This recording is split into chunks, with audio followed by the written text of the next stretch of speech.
di guru merdeka ini harus paham DKI dulu. Terus berlanjut kepada kontennya DKI. Konten DKI. Ketika ada kesulitan langsung kepada Pak Dayak. Ini biasanya pertama kali konten harus kemana ini? Kontennya melebar nanti. Ketika konten melebar, menunjuknya kemana? Ya tanya jawab nanti. Terus ke materi aja. Yang kedua, sumber ini bukan satu-satunya bukan buku. Sebenarnya sumber ini di KTSB sudah dulu Pak. Tidak boleh tergantung kepada buku. Ya kalau di daratan, kalau di pulau ada buku di sana Pak. Apa pengalaman sendiri, pengalaman guru atau sumbernya dari mana itu sebenarnya. Hanya sekarang dipertegas. Tadi Andi, Pak bagaimana kalau ini apa? Kalau ini disamakan dengan 13, tidak sama karena ada asesmen formatif. Saya pantau di asesmen formatif. Ketika berjalan dengan bagus, asesmen formatif berarti dilaksanakan ini. Tapi ketika tidak ada asesmen, nah ini ceritanya seperti apa? Sama dengan apa? Pola-pola tahu loh. Coba pagi ya, kadang Mas pikiran kita Mas apa ya secara tidak langsung Mas terkungkung ke buku terus. Ini ya kamu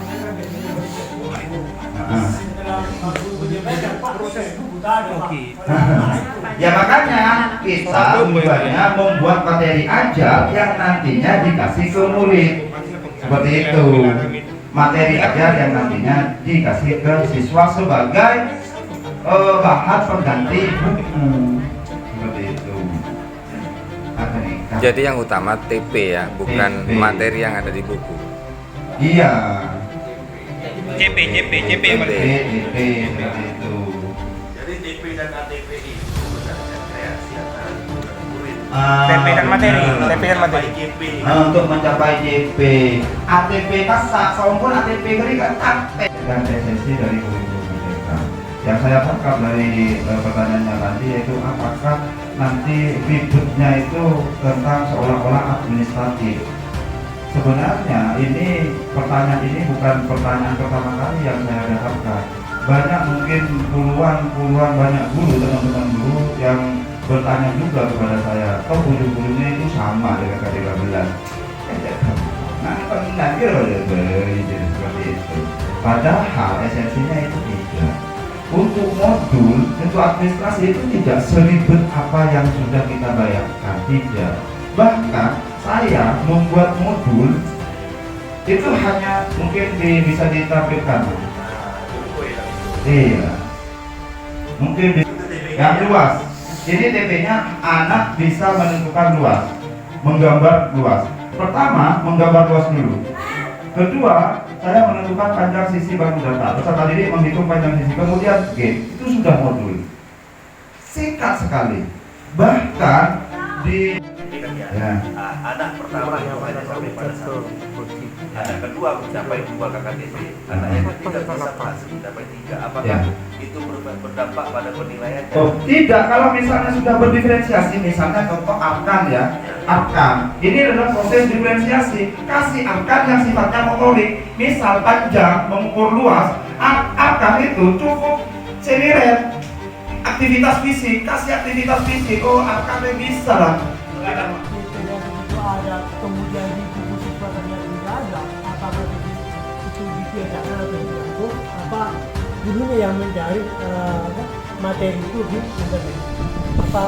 Apa TP dan ATP itu dihapus karena tidak ada pada buku siswa, apakah tetap ada tetapi guru itu mencari di internet atau guru Estona TP kasak kudu wajib disampaikan. Kudu wajib. Misal sobung dengan buku, berarti buku nasi kalian. ini nyari pada bukan Karena referensi lain, referensi itu bukan hanya bersumber dari buku atau digital itu, bisa dari pengalaman pribadi guru. Contoh misalnya CP-nya bermain layang-layang, kan guru pernah misal pernah jual kopi atau kan kopi aja kan. Administrasi. Karena kalau kurikulum K13, kurikulum Kurmer tetap fokus kepada administrasi, itu akan lebih memberatkan kita sebagai guru. yang pertama. Terus yang kedua, esensi merdeka itu sebaiknya dipahami oleh semua guru yang ada di sini. Jangan sampai nanti setelah kita berbicara panjang pada dari tadi sampai sekarang sekitar 1 jam lebih, terus terakhir nanti ada bahasa jadi apa ada mensilam buat perak au benyaman. Nah ini bahaya ini. Karena saya yakin pemerintah menggelontorkan uang triliunan rupiah itu bukan hanya merubah nama. Ini harus kita pahami bersama. Jadi tolong teman-teman Bapak Ibu guru yang hadir di sini ataupun yang tidak hadir, ketika tidak paham tentang Kurmer, jangan membuat kesimpulan sendiri. Tanyakan kepada yang tepat. Jujur saya baru paham sekarang Pak, meskipun saya JP, baru paham sekarang bahwa Kurmer ini loh hakikatnya. Kurmer itu ternyata memberi kebebasan kepada kita, dan ini yang sebenarnya yang saya inginkan. Karena jujur meskipun saya pakai K13, saya tidak pernah pakai buku guru dan buku siswa. Karena bagi saya dibelenggu ketika pakai itu. Nah, ketika saya diberikan kebebasan untuk membuat konten, ini sangat menarik buat saya malah. Dan ini yang saya harapkan, dan saya baru paham itu. Cuma Bapak Ibu guru yang ada di sini, tolong kupas tuntas sampai ke akar-akarnya apa loh Kurmer yang sebenarnya. Sehingga nanti ketika proses pelaksanaan tidak abeli boleh pada gue ben K13 pera obo nyama. Nah ini bahaya.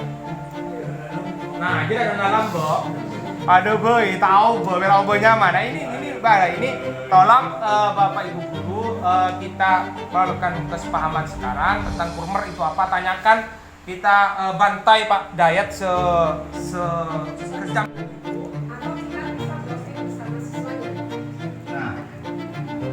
Dinamis terserah. Kalau misalnya cari referensi yang lain, misalnya tapi referensi yang valid, atau bisa dari pengalaman bermaknanya guru, itu lebih keren.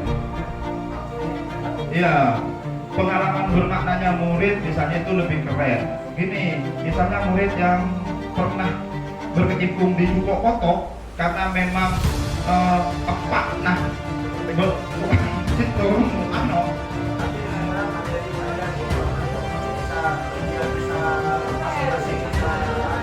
nanti materi aja saya tidak. Senin selesai dulu, kami bisa pada saya materi ajarnya kepada saya Pak Dayat. Bisa pada saya, selesai. Saya mengamati. Ya, Senin selesai dulu, Kamis bisa pada saya di materi ajar. Ya Pak Di. Pak Dayat kok juga Pak benar-benar menjelaskan loh. Ya. Iya. Terima kasih. Akhiri, wabillahi taufiq hidayah. Assalamualaikum warahmatullahi wabarakatuh. Waalaikumsalam. Ya,